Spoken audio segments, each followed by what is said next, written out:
নমস্কাৰ আপোনালোকে চাই আছে খবৰ.com ষ্টুডিঅ'ত মই পল্লৱী গাহৰি প্ৰেমীসকলৰ বাবে সুখবৰ এতিয়াৰ পৰা গাহৰি মাংস খাই ভাল পোৱাসকলৰ বাবে এই সুখবৰ ৰাজ্যত এতিয়া গাহৰি মাংস কটা আৰু ভক্ষণ কৰাসকলৰ বাবে কোনো নিৰ্দেশনা নাই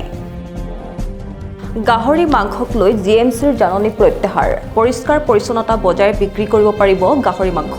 গুৱাহাটীৰ কোনো ঠাইত গাহৰিৰ বিক্ৰী আৰু কটাক লৈ নিষেধাজ্ঞা নাই আৰু গাহৰি মাংস বিক্ৰী সন্দৰ্ভত পৌৰ নিগমে জাৰি কৰা নিৰ্দেশনা সন্দৰ্ভত মুখ্যমন্ত্ৰীৰ কাৰ্যালয়ে সামাজিক মাধ্যম যোগে এই কথা স্পষ্ট কৰিছে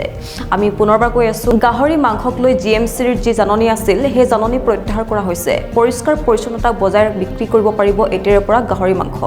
গুৱাহাটীৰ কোনো ঠাইতে গাহৰিৰ বিক্ৰী আৰু কটাক লৈ নিষেধাজ্ঞা নাই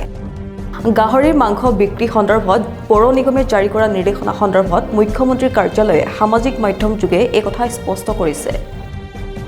গাহৰি মাংসক লৈ জিএমচিৰ জাননী প্ৰত্যাহাৰ পৰিষ্কাৰ পৰিচ্ছন্নতা বজাই বিক্ৰী কৰিব পাৰিব গাহৰি মাংস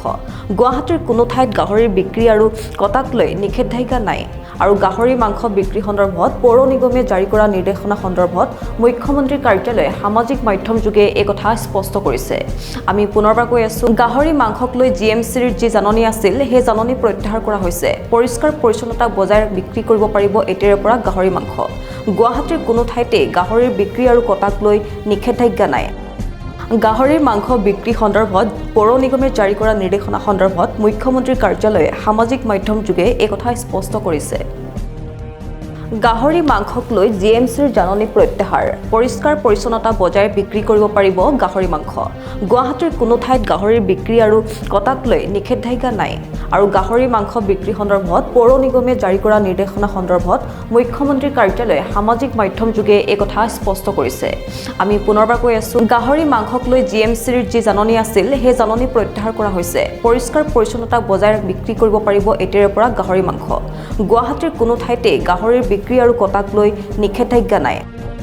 গাহৰিৰ মাংস বিক্ৰী সন্দৰ্ভত পৌৰ নিগমে জাৰি কৰা নিৰ্দেশনা সন্দৰ্ভত মুখ্যমন্ত্ৰীৰ কাৰ্যালয়ে সামাজিক মাধ্যম যোগে এই কথা স্পষ্ট কৰিছে